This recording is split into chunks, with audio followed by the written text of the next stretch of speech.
Hey, this is Seth, and we are closing out our vision series with this talk that we've been calling Church as Family. We say at Wellspring that we're a bunch of imperfect people who are pursuing after a perfect God, that we long to be authentic, which means we bring our baggage, we bring our doubts, we bring our hopes, we celebrate and we mourn together, all in one big imperfect family, pursuing after a perfect God. But the lens that God gives us of a family is one of a group of people who are on mission together. A group of people who are spurring one another on toward love and good deeds. A group of people who are willing to carry the burdens of one another, who are willing to lay themselves down to see somebody else thrive. That's the vision that we're going after as a church, as family. So one thing I wanted to mention, a way that we do that and structure our life around that is through membership. So if you're interested in membership at Wellspring, there's a course coming up on October 27th that I'd love for you to come take part. We'll just have coffee together here at Renew Queens. I'll lay out our vision and direction of the church, the theology, our practices, kind of how we do church. You're not committed to anything, but it's an honest conversation. You can ask whatever questions you want. And we can say, hey, this is what it looks like to do this together. Because we do believe that we are stronger together than we are apart.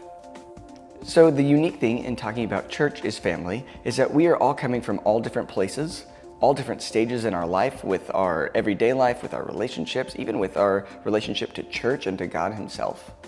And we are all coming together to form one family. And we all live lives of constant change. So at any given point, you are going to find yourself in a different season of life. And we believe that the value of the Christian life is how do we thrive and live through the change, not in spite of the change. How do we embrace the fact that we are all different people in different places at different times, coming together to form this unique mosaic of a family? So we're going to do that by looking at M. Scott Peck's 4 stages of community, and I'm going to just kind of overlay that with the Exodus account of the people of God coming out of Israel. So the first stage that Peck talks about is pseudo-community, or what I really just call the honeymoon stage. Now we all understand this stage, right? This is the new couples who are canoodling in love. This is the best friends where everything is going perfect. And you may be in this stage where everything just seems to be going great for you, where you are in love, where things are great and new. You could be in this stage with New York. You could be in this stage with this church. You could be in this stage in a relationship. And my advice to you in this stage in particular is to fully embrace this stage. Just love the stage that you are in, soak it up for all it's worth. I just pray against the allowing of jaded and cynical people in this world and in this city in particular, beating you down for being a joyful person and being in this stage. Because just because it's stage 1 does not mean it's less formative and less powerful for what God is doing in this stage. This is often the stage that you can look back on, that you can draw strength from, a stage where God moves in beautiful and powerful ways. So embrace this honeymoon stage that you may find yourself in. There's exciting times in the honeymoon stage. But there also is a reason that people will say, oh, how long have you been married? Oh, how long have you been in the city? Come talk to me in 10 years. Because the truth of life is we don't always stay in this honeymoon stage. This honeymoon stage or pseudo-community is where the Israelites were when they were crossing the Red Sea after they'd been delivered from slavery. The seas were literally parting in front of them. Everything was great. They're walking out and God's parting the seas and their enemies are being swallowed up behind them. That's a beautiful stage. However, what happens when they got to the other side? Well, if you know the story, they didn't end up in the promised land.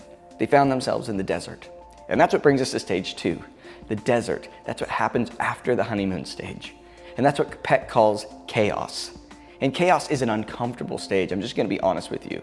Chaos is a difficult stage to be in as an individual in a community, but we all have to go through it. The Israelites struggled in this stage greatly. And I would just say the temptation for the Israelites is the same temptation for us today in the city, and that's to bail out when we're in this stage.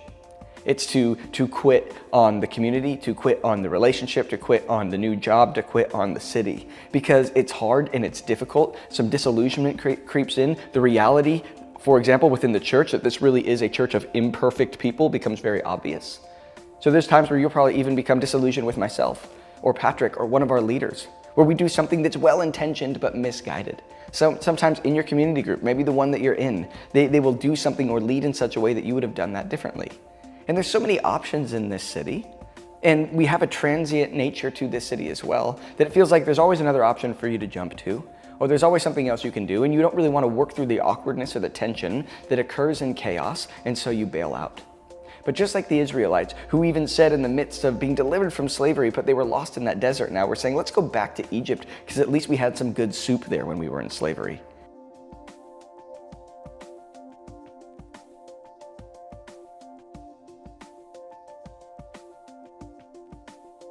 That may feel like the easier option, but that's not the pathway that leads to the promised land.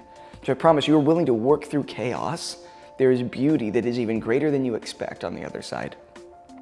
Ultimately, the stage we're going after is true community, and that's stage 4. But there's one more stage between chaos and true community that we have to go through, and that is emptiness. And again, emptiness is not an easy stage.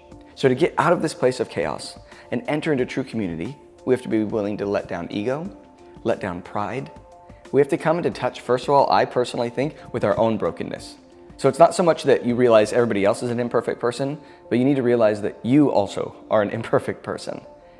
And then you need to approach yourself with grace, and then look to others and understand their brokenness and their imperfection, and realize that they're imperfect people too. And so we empty ourselves of expectations we put on people. Sometimes we empty ourselves of traditions that may even be good, but we're willing to lay those down for the sake of the whole. This is a beautiful stage. This is what started with the Israelites when Moses said to consecrate themselves, and then he comes back with the 10 Commandments. We see that through this consecration and emptying of ourselves, that we enter into a framework, and God gives us the pathway so that we can be a flourishing community. But this didn't come to full fruition because the Israelites did not stay in this place of consecration and obedience to God. They kept seeking after other gods. They didn't fully obey. And so they actually never entered the promised land. They surrounded the desert and wandered around for 40 years. And it wasn't until Joshua showed up that they were able to then truly consecrate themselves once again and in full obedience follow him into the promised land. And that's because God was waiting for them to be a people that will fully empty themselves, fully step into obedience, fully follow into the way of Jesus and love other people through the grace that Jesus offers for them to be able to enter into that promised land, to enter into that place of true community. And true community is what we're after. True community is that place where we embrace people for who they are. So true community has this realistic nature to it. It's not candy coated, but it also is laced with hope and redemption. Right? Because it's rooted on that love of Jesus. It says, I love you just the way you are. But Jesus says, I love you so much that I don't want you to stay that way. So I will mourn with you. I will sit with you in the hard stuff, and I will celebrate with you. But we are on a trajectory. We are on mission together toward renewal. I want to see you thrive. I want you to see you experience the fullness of life in Christ. That's true community, and that's what we're going after here at this church.